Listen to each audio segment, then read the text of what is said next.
আজও ঘরের অবস্থা এই যে সেম রয়েছে, এখনো কিছু করা হয়নি। বাজে এখন 11টা।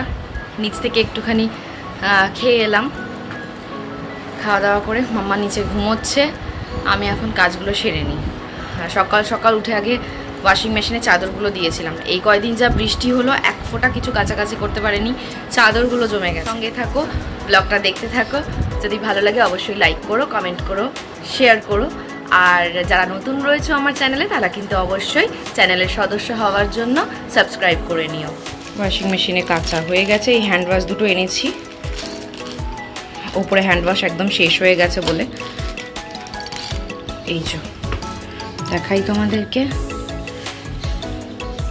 চাদর 3টে আজকে চাদর রয়েছে, তাতানের স্কুলের একটা ড্রেস রয়েছে, অর্পণ আবার ওর 2-3টে জামা দিয়ে দিয়েছে, আমার একটা নাইটি রয়েছে। এগুলো সব মিলে আসি। চলো আমার সাথে তোমরাও ছাদে যেতে গিয়ে আসলে মনে হলো যে আগে বেসিনটা পরিষ্কার করে নিই। ওর তলায় অনেকদিন ধরে পাইপটা ফুটো হয়ে যাওয়ার কারণে জলও জমছে, তো তাই ভাবলাম আগে এটা পরিষ্কার করে নিই। এই যে দেখো, এখানে আমি আগে হ্যান্ড ওয়াশের বোতলটাকে পরিষ্কার করলাম।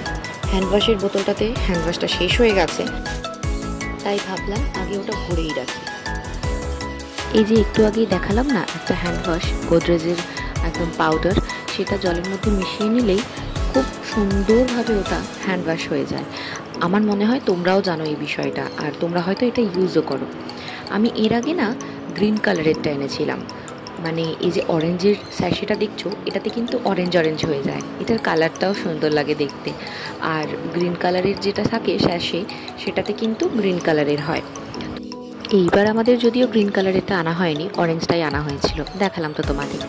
এখানে দেখছো আমার হাতে যেটা একটা ক্লিনার রয়েছে, এটা কিন্তু ফ্লোর ক্লিনার। যাদের পার্টিক্স বসানো থাকে, টাইলস বসানো থাকে, তারা কিন্তু বাথরুমটা এটা দিয়ে ক্লিন করতে পারে। তো আমার বাড়িতে এটা আমার কর্তামশাই আমাকে না জানিয়েই এনে ফেলেছিল।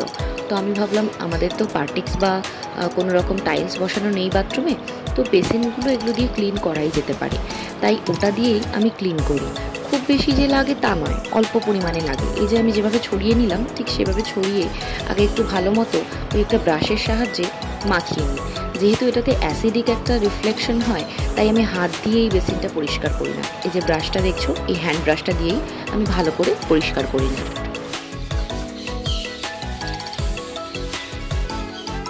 এইটা দিয়ে ক্লিন করতে অবশ্য বেশি সময় লাগে না, তবে আমি চেষ্টা করি একটুখানি 5 মিনিট মতো রেস্ট দেওয়ার, মানে এই ব্রাশের সাহায্যে মাখিয়ে নিয়ে তারপর মোটামুটি 5 থেকে 10 মিনিট মতো রেস্ট দেওয়ার, তাতে কি আরও সুন্দরভাবে পরিষ্কার হয়ে যায়। তাই আমি মাখিয়ে রেখে দিয়ে এবার হ্যান্ড ওয়াশটা ভরে নেবো ভাবছি। ওপরের বেসিনের এই হ্যান্ড ওয়াশের বোতলটায় 2টো স্যাশে দিতে হয়, অনেকটা জল ধরে তো, আর বেশ যাতে অনেক দিন ইউজ করা যায়, তাই আমি 2টো স্যাশে দিয়ে খুব ভালো মতো একদম পুরোপুরি বটলটা ফিল করে রেখে দিই, সুবিধা হয়। তাহলে অনেক দিন বাদে বাদে আর কি শেষ হয়, আর অনেক দিন বাদে বাদে চেঞ্জ করতে হয়। আমার এই কাজগুলোকে হয়তো অনেকেই ফাঁকির কাজ বলতে পারে, তবে আমি এটা আমার সুবিধার কারণেই করে থাকি। আসলে কি বলতো, আমি অনেকের কাছ থেকে শুনেছি যে আমি নাকি ফাঁকির কাজ করি, তবে আমার মনে হয় আমি যদি নিজের সুবিধাটা দেখে বেছে সুন্দরভাবে গুছিয়ে কাজ করতে পারি, তাহলে আমার মতে আমার অনেকটা সময়ও বেঁচে যায়। দেখো, তোমাদের সাথে কথা বলতে বলতে আমার কিন্তু এই কাজটা হয়ে গেল কমপ্লিট। আমি এই যে মগটা দিয়ে ভালো করে ধুয়ে নিলাম, ধুয়ে নিয়ে দেখো এবার বেসিনটা একদম ক্লিন। এবার যাই, চলো ছাদে মেলতে যাই। এই যে দেখো, বালতিতে পুরো এতগুলো জিনিসপত্র। আমি আমার রোজের জামা কাপড়ও কাচতে পারিনি এই বৃষ্টির কারণে, আর চাদরগুলোও অনেক দিন ধরে জমে রয়েছে। এটা যদি আমি সময় করে ফেলতাম, তাহলে আমার এতগুলো কাজ এক্সট্রা একদিনই করতে হতো না, মানে একদিনে আমার এতটা চাপ পড়তো না। তো সেই হিসেবেই আমি কিছু কিছু কাজ করে রাখি, এগিয়ে রাখি। তাই এই জিনিসটাকে, মানে আমি এই যে কিছু কাজ এগিয়ে রাখি, গুছিয়ে রাখি, যাতে রোজ না করতে হয়, এই জিনিসটাকে কিন্তু অনেকে ফাঁকিবাজির কাজ বলে। তা যে যা বলে বলুক, কি বলো, তাই তো? এই যে দেখছো কি সুন্দর রোদ ঝলমল আকাশ, এটা আর কিছুক্ষণ পরে আবার অন্ধকার আচ্ছন্ন হয়ে যাবে, মানে কিছু বলার নেই। মনে হচ্ছে কি রোদ মেঘ এরাও আমার সাথে খেলছে, কি যে বলবো না। তোমাদের মনে আছে এই কালো চাদরটার কথা? ফ্লিপকার্ট থেকে কিনেছিলাম। এই চাদরটাকে আজকে কাচলাম। তাহলে ভাবো আমি কবে চাদরটা তুলে রেখেছিলাম আর কবে কাচার সময়টা পেলাম। এই দাঁড়াও, অনেকে তো তোমরা নতুন সাবস্ক্রাইবার আছো না, তো তারা তো জানো না এই চাদরটার হিস্ট্রি। তোমরা কিন্তু অবশ্যই একদম স্ক্রল করে নিচের দিকে গিয়ে আমার পুরনো ভিডিওগুলো দেখতে ভুলো না, তাহলে কিন্তু চাদরের হিস্ট্রিটা তোমরা জানতে পারবে। মাম্মার কাঁথাগুলো পিসি যেখানে মেলে দিয়ে গেছিলো সেদিকটা ছাওয়া পড়ে গেছে, তাই ভাবলাম ওগুলোকে একটু রোদ্রে এনে দিই। ছাদ থেকে নেমেই 5 মিনিট রেস্ট নিয়ে আগে স্নান করে পুজোটা সেরে নিলাম। এবার গোছাবো বিছানাটা। ওই ঘর থেকে মাম্মার অনেক কাঁথাগুলো গুছিয়ে নিয়ে একেবারে ওর বাস্কেটটাতে ভরে রাখছি। তাতানের এই গোটা সপ্তাহটা এক্সাম চলবে, তাই হয়তো তোমাদের সাথে সেরকমভাবে ভিডিও ক্লিপ শেয়ার করতে পারবো না, তবে আশা করব তোমরা এই একইভাবে আমার পাশে থাকবে। আচ্ছা, মাম্মা কি করে রাত্রেবেলায় সেটা একটু শেয়ার করি।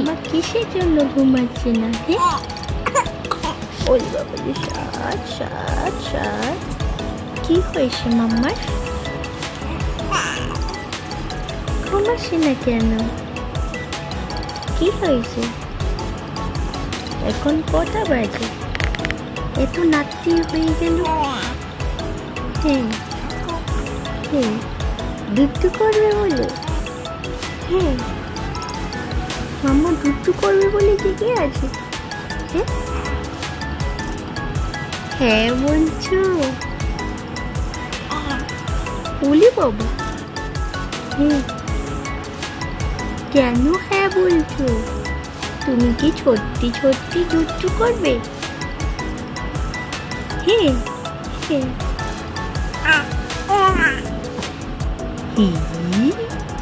দেখেছো, পাকা বুড়ির মতো আওয়াজ করে রেসপন্স করছে, আবার মাঝে মধ্যে উল্টে যাওয়ারও চেষ্টা করে।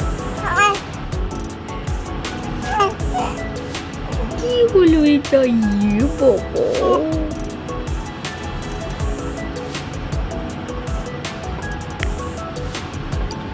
এটা কি হলো? এটা কিন্তু রাত 1টার সময়কার ভিডিও তোমাদের সাথে শেয়ার করলাম।